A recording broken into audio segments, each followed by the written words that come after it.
I've never heard of this artist before, Laufey, but that's a super fun word to say.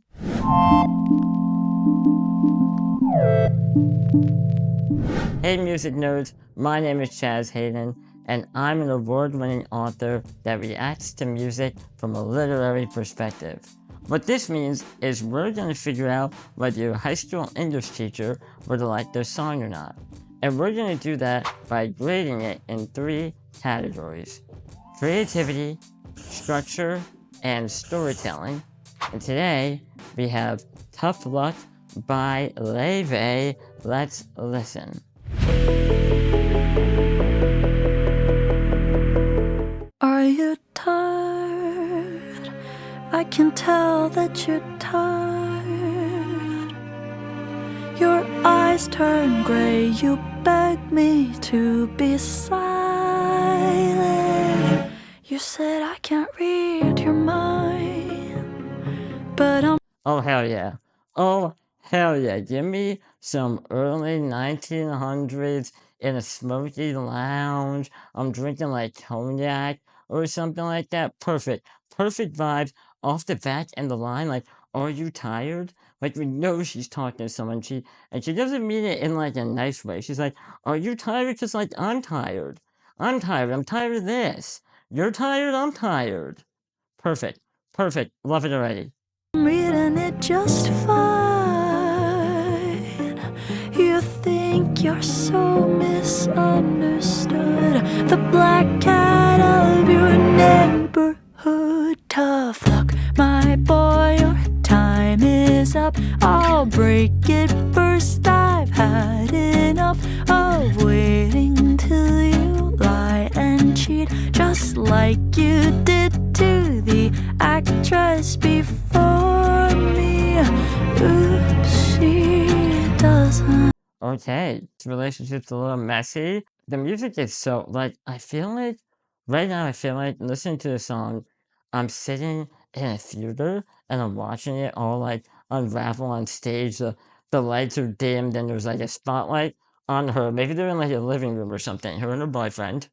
And she's, like, sitting on the couch and just so disassociated. And she's just kind of floating around, like, circling him, just saying what's on her mind. She's like, yeah, remember that other chick? Did you ever tell her I was also your side piece and she was your side piece? I love this song. There's a lot of backstory already, which is super important when we're trying to tell a story. We're introducing characters. A lot of songs don't introduce characters. She's already introduced herself.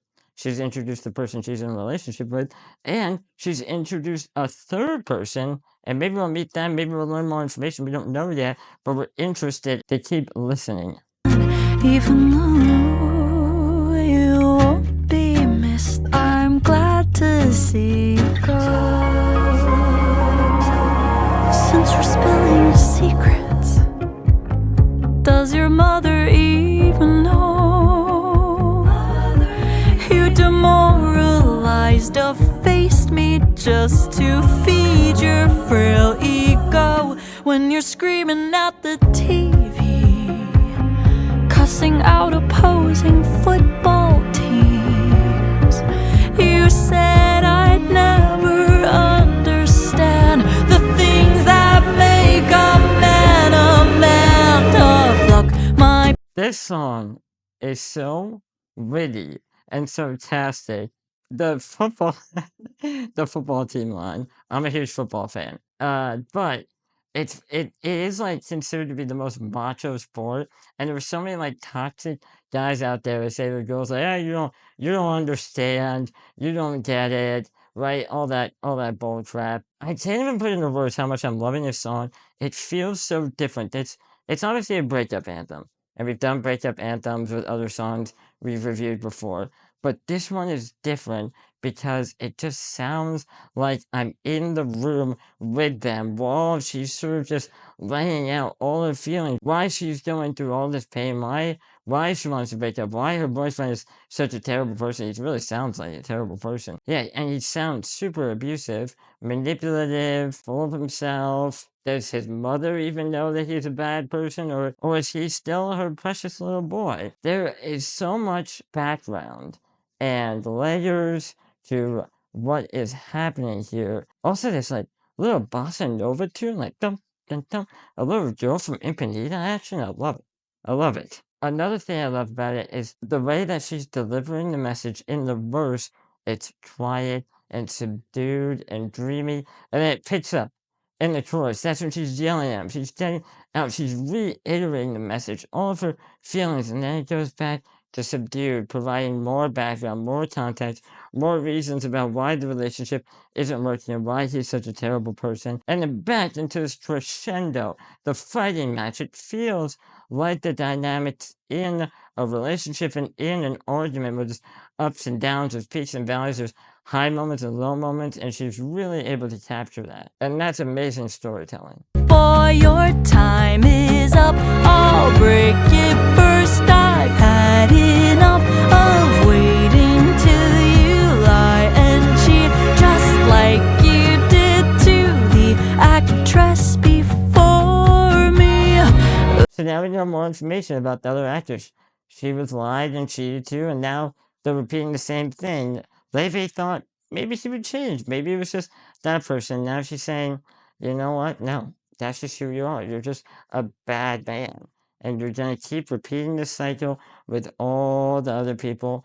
And what I really like from a storytelling perspective is we mentioned the character, we let the story play out, and then she went back and provide more context so that we have a resolution to why that character was introduced in the first place. Oops, she doesn't even know you won't be missed. I'm glad to see you. I should congratulate thee for so nearly convincing me I'm not quite as smart as I seem, that I'm allowed, not nobody. My accent and music are dumb. Your tattoos are no better on the proof says you're tragic as fuck. The truth is that's just tough, tough love.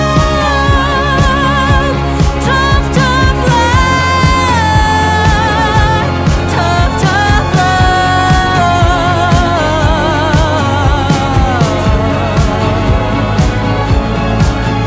Tough luck, my boy, your time is up. I'll break it first. I've had enough of waiting till you lie and cheat, just like you did to the actress before me. Ooh, she doesn't even know you won't be missed. I'm glad to see you go. Wow.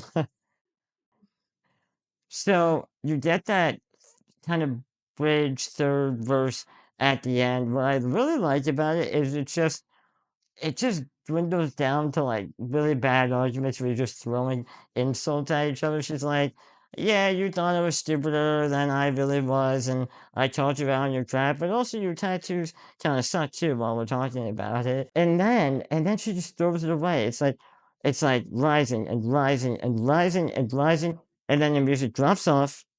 You go back into that dreamy little voice and the music, and it's such a perfect resolution to it, because now she feels free. There was this rise in the tension.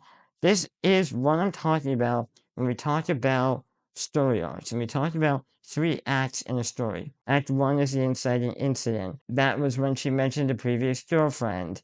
And then the rise in the tension, that's Act 2, the drama of all the reasons that she's going to break up, all the reasons that this person is just really terrible to her boyfriend. And then we finally, in a song, have a resolution. And the way that she does the resolution is not necessarily what she's saying, but in the way the song and the music and the instruments are arranged. We have a crescendo, and then we have a release. And that feels like a resolve to the listener. Obviously, I love this song, but let's grade it. Creativity, it gets like an A, maybe an A plus even. She sort of reminds me of like Fiona Apple, especially a song like "It's Not About Love, Just Not Love." Remember that song? Like there was a bunch of different like arrangements within the song itself, from high to low, and I think Laufey is almost reviving a dead genre of music, similar to how Fiona Apple used to mix a bunch of older classic kind of songs with newer styles back in the 90s. Laufey is doing the same thing. I am such a huge fan of early 1920s jazz to the mid-century swing music, big band music, Frank Sinatra, Ella Fitzgerald, and Laufey is doing that, but she's doing it in a modern twist by bringing sarcasm and wittiness into the lyrics. We can still have really technical, fine-tuned arrangements with violins and strings, and we still have lyrics that feel relatable and relevant to a modern person. And that's where I'm giving creativity such a high grade. Structure is like maybe an A-. It's really a verse and a chorus, and then there's sort of like that crescendo B-verse or bridge third verse at the end.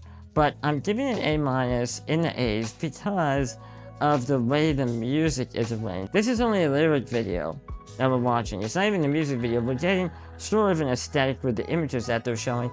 But from the first note, from the first verse, immediately we get an image in your head, and that's what a story is supposed to do. It's supposed to paint a picture with your imagination. I imagine Laufey on the stage, like I said, just floating around, and maybe like your boyfriend is like watching a football game, or he's playing video games or something like that, and she's just circling the couch and spinning around, and she's very whimsical, and he's not even paying any attention to her while she bears out all the reasons that they're breaking up. And I'm just like captivated in the audience, like who did this choreography, who directed this thing? That's what we want to do with music. I don't want a music video just to tell me what I should be envisioning. I should be envisioning a scene with your music and with your words, and she does a really, really spectacular job at that. And that's because of structure, but it's also because of storytelling. She provides context immediately, she introduces characters, but one thing she does well, and as an author and as a writer, one thing we really strive for is voice in our stories. And voice is personality. When I read her lyrics, and as I was reading them on the screen, I don't necessarily need to listen to how she's singing or delivering the lyrics. If I read them on a piece of paper, I can hear the wittiness, the sarcasm, the tone in her voice, just because of the way that they're written. And that's what voice is. When you're reading a book, you don't necessarily know how a character is speaking, but it's up to the author to introduce personality into that character. And she introduces personality of herself, and she introduces personality into her really bad boyfriend too.